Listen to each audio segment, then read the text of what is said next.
안녕하세요. 뉴스 속 날씨 김수현입니다. 급격히 오른 기온 때문에 무덥기도 하지만 요즘 더욱 힘든 것은 바로 뜨거운 햇빛인데요. 따사로운 봄 햇살이라는 말이 무색할 정도로 햇볕이 뜨거워졌습니다. 오늘은 이 햇빛이 불러오는 질병들과 햇빛으로부터 우리 몸을 지키는 방법에 대해서 이야기 나눠보겠습니다. 피부 비뇨기과 전문의 김태구 원장 나오셨습니다. 안녕하세요. 안녕하세요. 네. 요즘 정말 한낮에 돌아다니다 보면 햇볕이 너무 뜨겁습니다. 이게 눈이 너무 부셔서 선글라스를 안 낄 수 없는 어떤 그런 상황인 것 같은데 사실 이 햇볕 때문에 피부병들이 많이 좀 나타날 수 있지 않습니까? 어떤 것들이 있을까요? 네, 자외선은 우리 몸에 있어 비타민 D 합성을 유도해 칼슘 흡수에 영향을 주어 구루병이나 골다공증 예방에 있어 중요한 역할을 합니다. 그러나 이러한 장점 이외에 피부에는 좋지 않은 작용도 많은데요. 우선 햇볕으로 인해 자외선을 쬐게 되면 피부가 빨갛게 되는 홍조가 발생할 수 있고 하루나 이틀까지도 지속되는 경우가 많습니다. 지속해서 햇빛에 노출되게 되면 피부가 검게 변하는 경우가 있는데요.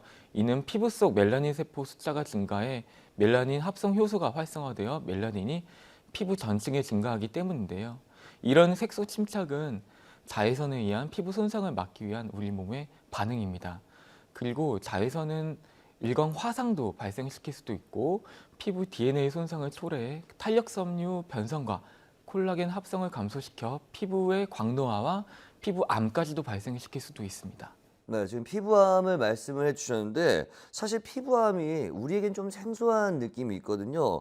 근데 실제로 환자 수가 최근에 굉장히 많이 늘었다고 들었습니다. 이 피부암이 어떤 질병인지 좀 설명 좀 부탁드릴게요. 네, 우리나라 피부암 환자 수가 급증하고 있습니다. 건강보험 심사평가원에서 조사한 2009년도에서 2013년도 사이의 피부암 분석에 따르면 피부암 환자 수는 44.1%나 증가하였으며 특히 피부암의 악성도가 가장 높아 타장기로 전이돼서 사망까지도 가능한 악성 흑색종의 경우는 환자 수가 꾸준히 늘어 2009년도에 비해서는 2014년도에 33.4%나 증가하였습니다. 일종의 피부암 전 단계 질환인 광선곽하증도 76%나 증가하고 있는데요.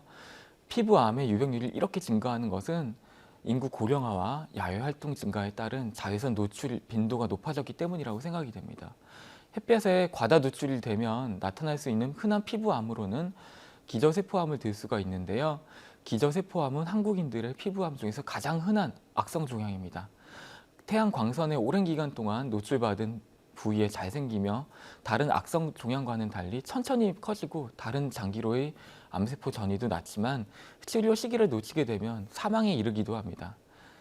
이 외에 기저세포암, 평평상피세포암 등이 있으며 발병률은 높지는 않지만 악성 흑색종은 조기 진단이 가장 중요합니다. 피부에 검은 반점이 갑자기 생기거나 원래 있던 검은 점이 갑자기 커지거나 색깔이 점점 더 짙어지면서 악성 흑색종을 의심을 해야 됩니다. 악성 흑색종은 멜라닌 세포가 악성 종양으로 변할 때 발병하며 검은 혹이 피부 바깥으로 솟아나기도 하고요. 평평한 반점처럼 넓게 퍼져나가기도 합니다. 피부암의 진단은 조직 검사를 통해 가능하며 치료법은 냉동 외과술이나 전기 외과술, 레이저 소작술이나 수술, 방사선 치료 등이 있지만 그 무엇보다도 피부암의 완치율을 높이는 최선의 방법은 조기 발견과 조기 치료라고 할 수가 있겠습니다.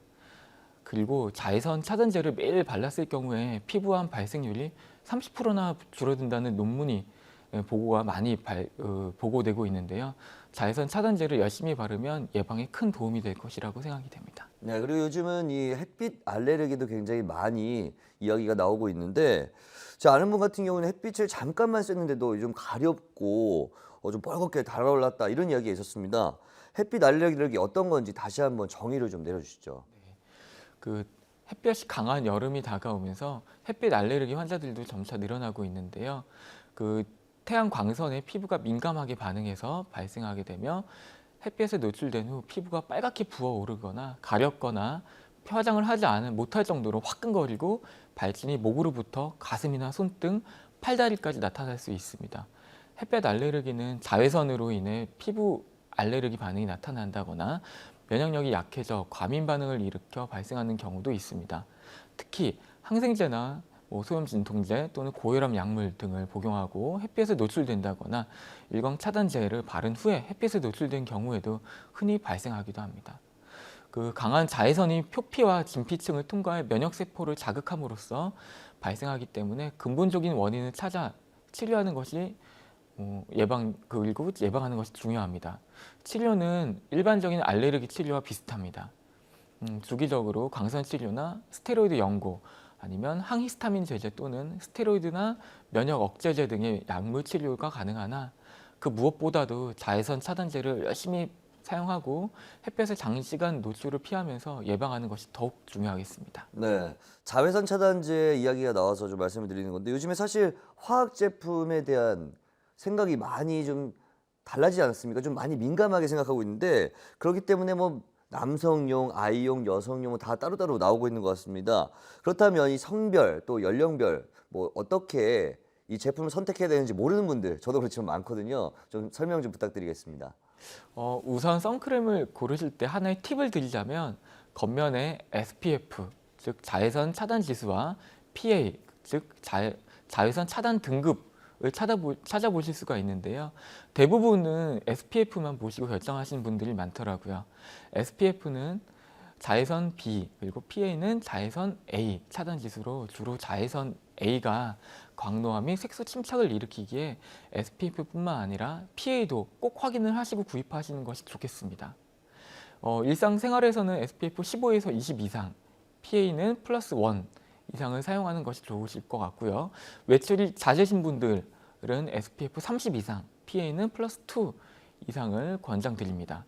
여성분들에 있어서는 비비크림이나 파운데이션 등의 SPF나 PA 등의 표시가 있는 복합적인 기능 제품들이 있으므로 꼭 확인하시고 구매하시는 것이 좋을 것 같고요. 분말형 자외선 차단 파운데이션이 그런 것들을 사용하시는 경우에는 반드시 기초 화장을 먼저 하신 후에 발라야만 피부의 밀착성이 좋아지게 됩니다. 그리고 6개월 미만 유아는 자외선 차단제를 사용하지 않으시는 것이 좋고요. 긴 소매 옷을 입히고 그다음에 어린이는 가급적인 오일 타입의 자외선 차단제를 사용하시고 눈 주위는 피해서 발라주시는 것이 좋겠습니다. 네. 마지막으로 이 자외선으로 의해서 생기는 질병들이 있을 텐데 이 질병들을 예방하기 위한 방법들이 있다면 어떤 것들이 있을지 설명 부탁드리겠습니다. 우선 외출하기 15분 전에 자외선 차단제를 반드시 발라주며 그 차 안이나 실내에 있어서도 자외선 차단제를 발라주시는 것이 좋습니다. 땀으로 쉽게 지워지기 때문에 한 3시간에서 4시간마다 추가로 발라주시고요. 바를 때는 많이 바른다는 느낌이 들 정도로 충분히 발라주십시오. 자외선 A와 B가 모두가 차단되는 제품을 사용하시고요. 자외선 차단제는 자외선 차단 지수인 SPF가 15 이상인 제품을 사용하시고 야외에 나갈 때는 30 이상 제품을 사용하시는 것이 좋겠습니다. 장시간 야외 활동 시에는 양산이나 챙이 넓은 모자를 사용하시고요. 피부에 자외선 직접 닿지 않도록 면으로 된 긴 소매 옷을 입으시는 것이 좋겠습니다. 그리고 체내의 수분 공급을 위해 충분한 수분 섭취 중요하고요. 면역력 향상을 위해서 충분한 휴식과 숙면을 취하시면 도움이 될 것이라고 생각이 됩니다. 다시 한번 말씀드리지만 가장 중요한 것은 자외선 차단제를 한 3-4시간마다 자주 듬뿍 발라주시는 것이 가장 중요하겠습니다. 네, 그렇군요. 오늘 말씀 고맙습니다. 네, 감사합니다. 뉴스 속 날씨 오늘 준비한 소식은 여기까지입니다. 시청해주신 여러분 고맙습니다.